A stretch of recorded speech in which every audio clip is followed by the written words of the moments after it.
২০২৬ সালের জুন মাসে ইরান সাগরের নীল জলে যে ভয়াবহ অচলাবস্থার সৃষ্টি হয়েছিল তা শুনে যে কারোর গায়ে লোম খাড়া হয়ে যাবে।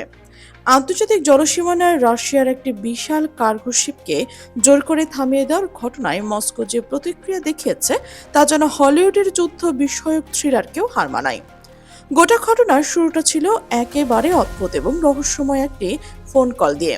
চলতি বছরে জুন মাসের 2 তারিখ রাশিয়ার উত্তরাঞ্চলের কোলা উপদ্বীপে অবস্থিত একটি গোপন সামরিক নৌঘাঁটির ভেতরে এখানে রাশিয়ার নৌবাহিনীর সবচেয়ে সংবেদনশীল রাডার মনিটরিং সেন্টারগুলোর একটি বসানো হয়েছে, যা থেকে রাশিয়া তার বিশ্বজুড়ে ছড়িয়ে থাকা বাণিজ্যিক এবং সামরিক জাহাজগুলোর উপর নজর রাখে। সেদিন রাতের শিফটে দায়িত্বে ছিলেন একজন অভিজ্ঞ অফিসার। হঠাৎ করে তাকে কমিউনিকেশন প্যানেলের পরপর দুটো ইনকামিং সিগন্যাল ভেসে ওঠে। প্রথমে কেউ খুব একটা গুরুত্ব দেয়নি, কারণ এই ধরনের রুটিন মাঝে মাঝে আসে, কিন্তু যখন সিগন্যালটা ধরার চেষ্টা হলো তখনই আসল সমস্যাটা সামনে এলো। অপর প্রান্ত থেকে যা আসছিল সেটা পরিষ্কার কোনো বার্তা ছিল না। প্রচন্ড গোলমাল, ভয়ানক স্ট্যাটিক নয়েজ আর থেকে থেকে ভেঙে যাওয়া শব্দের টুকরো, এতটুকুই ধরা যাচ্ছিল। মনে হচ্ছিল যেন কে অত্যন্ত জরুরি কিছু বলার চেষ্টা করছে, কিন্তু কিছুতেই তার কথা পৌঁছাতে পারছে না। আর ঠিক এই জায়গাতেই পুরো ঘটনার মোড় ঘুরে গেল। কন্ট্রোল রুমে সিনিয়র অফিসার বিষয়টাকে হালকাভাবে নিলেন না, কারণ একটা জিনিস তারা খুব ভালো করে জানতেন, রাশিয়ার বাণিজ্যিক নৌবহরে যে ফ্রিল্যান্সিং ব্র্যান্ড ব্যবহার করে এই সিগন্যাল ঠিক সেই ব্র্যান্ড থেকে এসেছিল। আর এই ফ্রিকোয়েন্সি থেকে জরুরি কল আসার মানে একটাই, কোনো জাহাজ গুরুতর বিপদে পড়েছে। তাৎক্ষণিকভাবে সিগন্যাল অ্যানালাইসিস টিমকে সক্রিয় করা হলো। পৃথিবীতে যতগুলো যুদ্ধ সমুদ্রে চলাচল করে প্রত্যেকটাই একটা ইউনিক ডিজিটাল আইডেন্টিফায়ার থাকে, যাকে জাহাজের আধার কার্ড বলা হয়। এই কোড বিশ্লেষণ করে চালানো হলো, আর ফলাফলে যে বেরিয়ে এলো সেটা সবাইকে চমকে দিল। জাহাজটা ইরানের সাগর থেকে মাত্র 25 নটিক্যাল মাইল দূরে আন্তর্জাতিক জলসীমানার ভেতরে অবস্থান করছিল। অর্থাৎ জাহাজটা কোনো দেশের নিজস্ব সমুদ্র সীমানায় নেই, বরং সে অঞ্চলে রয়েছে যেখানে আন্তর্জাতিক আইন অনুযায়ী যে কোনো দেশের জাহাজ স্বাধীনভাবে চলাচল করতে পারে। তাহলে ঠিক কি ঘটেছিল সেখানে, কেন জাহাজটা থেকে এমন আতঙ্কজনক সিগন্যাল এসেছিল? আর সবচেয়ে বড় প্রশ্ন, জাহাজটার সঙ্গে আর কোনো যোগাযোগ কেন করা হচ্ছিল না? বারবার কল করা হলেও, রিটার্নিং সিগন্যাল পাঠানো হলো, কিন্তু অপর প্রান্ত থেকে নিস্তব্ধতার নীরবতা ছাড়া আর কিছুই ফিরে এলো না। এখন রাশিয়ার সামনে সবচেয়ে বড় চ্যালেঞ্জ ছিল ভৌগোলিক দূরত্ব। কোলা উপদ্বীপ থেকে ইরান সাগর পর্যন্ত সোজা দূরত্ব প্রায় ৪,৫০০ কিলোমিটার। এই বিশাল দূরত্ব পার করে ঘটনাস্থলে পৌঁছতে রাশিয়ার নৌবাহিনী দিন লেগে যেত।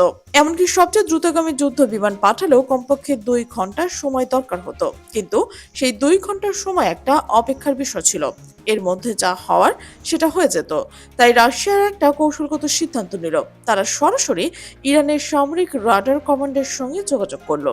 অনুরোধ ছিল একটাই, ওই এলাকায় কি চলছে সেটা দ্রুত জানা। ইরান তাদের মিত্র দেশের রাশিয়ার আবেদনে সাড়া দিতে একটু দেরি করলো না। তাদের হাতে থাকা মহাজির সিরিজের একটি অত্যাধুনিক নজরদারি ড্রোন তাৎক্ষণিকভাবে আকাশে সরিয়ে দেওয়া হলো। এই ড্রোনগুলো সাধারণ সীমানায় পাহারা আর সমুদ্রের নজরদারির কাজে ইরান ব্যবহার করে থাকে। ড্রোনটা যখন নির্ধারিত এলাকায় পৌঁছলো তখন দৃশ্য ক্যামেরায় ধরা পড়লো সেটা আসলে ইরানি অপারেটরদের চোখ কপালে উঠে গেল। ড্রোনের ক্যামেরায় স্পষ্ট দেখা যাচ্ছিল বিশাল নীল সমুদ্রের মাঝখানে একটা বড় আকারের পণ্যবাহী জাহাজ থামা দাঁড়িয়ে রয়েছে। জাহাজটা নিজে থেকে থামেনি, তাকে থামানো হয়েছে, কারণ জাহাজটার চারপাশে একটা পূর্ণাঙ্গ সামুদ্রিক ঘেরাও তৈরি করা হয়েছে। একটা যুদ্ধ জাহাজ প্রায় পাশে এসে অবস্থান নিয়েছে, আকাশে দুটো সামরিক হেলিকপ্টার টহল দিচ্ছে। পুরো চিত্রটা দেখে মনে হচ্ছিল যেন একটা শিকারী তার শিকারকে চারদিক থেকে ঘিরে ধরেছে। সবচেয়ে উদ্বেগজনক বিষয় ছিল এই সামরিক উপস্থিতি ঠিক কোন দেশে সেটা ড্রোন ক্যামেরা থেকে শতভাগ নিশ্চিত হওয়া যায় না। তবে ঘটনাগুলো, ভৌগোলিক অবস্থান, জাহাজগুলোর গতিবিধি এবং পরবর্তী প্রবাহ থেকে ধারণা পাওয়া যায় যে পরিস্থিতি কোন দিকে যাচ্ছে। ইরান এর সমস্ত তথ্য সঙ্গে সঙ্গে রাশিয়ার নৌ কমান্ডে পাঠিয়ে দিল, কিন্তু ইরান নিজে সরাসরি কিছু করতে পারল না, কারণ ঘটনাটা ঘটেছে আন্তর্জাতিক জলসীমানায়।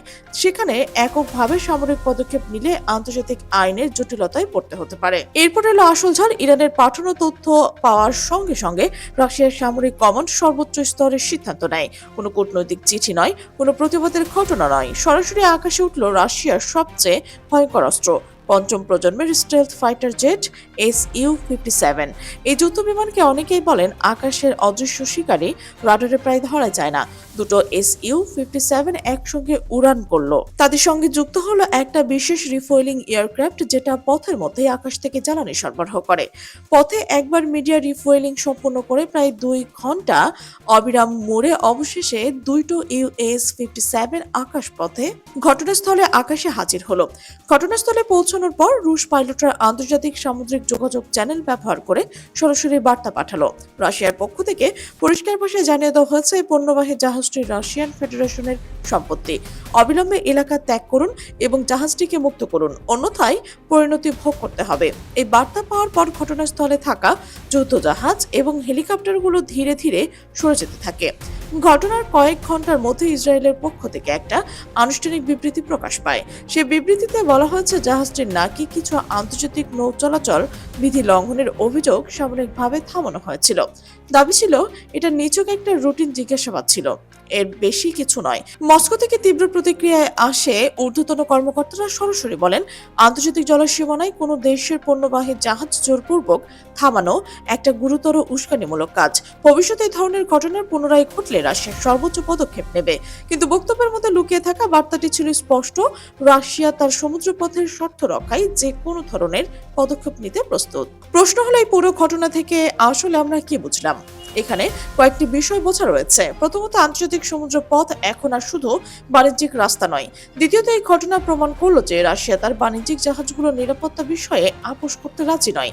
তৃতীয়ত, ইরান ও রাশিয়ার মধ্যে সামরিক সমন্বয়ের গভীরতা এই ঘটনায় আরও একবার স্পষ্ট হয়ে গেল। রাশিয়ার অনুরোধে ইরান মুহূর্তের মধ্যে নজরদারি ড্রোন পাঠিয়ে সব তথ্য সংগ্রহ করেছে। এটা দুই দেশের কৌশলগত বন্ধনেরই প্রমাণ। এই ঘটনা পৃষ্ঠের উপরে দেখতে শুধু একটা জাহাজ থামানোর ঘটনা মনে হতে পারে, কিন্তু এর গভীরে রয়েছে পরাশক্তিগুলোর মাধ্যমে চলমান নীরব দ্বন্দ্ব, সমুদ্রের নিয়ন্ত্রণ নিয়ে লড়াই আর ভবিষ্যতে সম্ভাব্য সংঘাতের আগাম সংকেত। শেষ পর্যন্ত এবার বড় ধরনের কোনো সংহার হয়নি, কিন্তু দুই পক্ষ একটা নির্দিষ্ট সীমারেখায় থেমে গেছে। কিন্তু প্রশ্ন হলো, পরের বার কি এভাবেই থামবে, নাকি সমুদ্রের নীল পানি লাল হয়ে যাবে?